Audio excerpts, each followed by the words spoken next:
you've gone through a huge journey about losing your hair, losing your friends, or temporarily being off social and working 90 hours a week and pausing one podcast, maybe because it was too much. And now you've got a new podcast. You feel more like yourself. You're having energy. You're having humor. And if you could go way back, that question that I'm wondering, and just tell yourself some advice prior to maybe launching the very first podcast, who you needed back when you were 19, what would you say? I would say, be weird, be individual. Like, you have something unique that you're giving to the world, and you don't have to look like Joe Rogan or David Goggins to be someone of importance. Like, there's only things that only you can do. Number two, I would tell my younger self not to focus too much on podcasting equipment, because I think that my 19-year-old self was obsessed with just becoming a perfectionist. That in reality, focus more on the type of content, focus on becoming a better writer, focus on asking better questions, and get really good at marketing.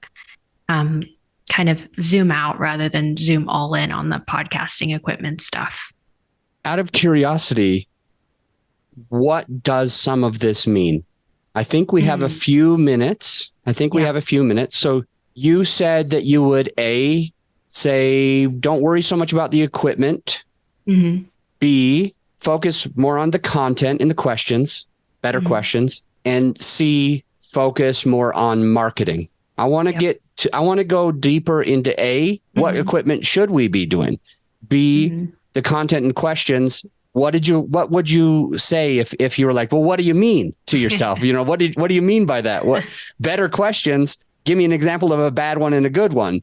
And then finally, marketing. What would you say to your original self on how to be better at, I guess, getting the additional exposure through your show?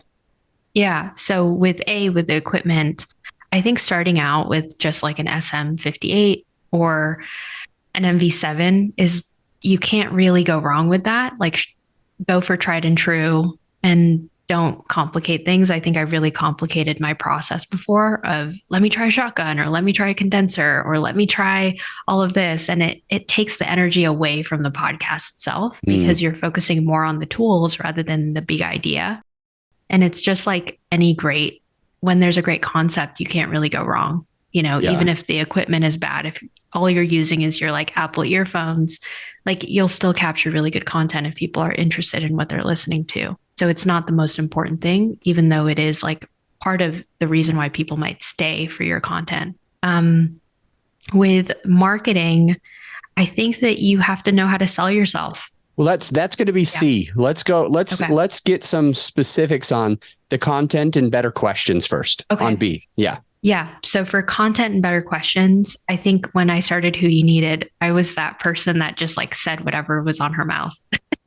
And I just, rattled off different ideas and concepts. And so I would go back and study different story arcs, like read Joseph Campbell's like journey of a story. And like, there's a part 1, part 2, part 3.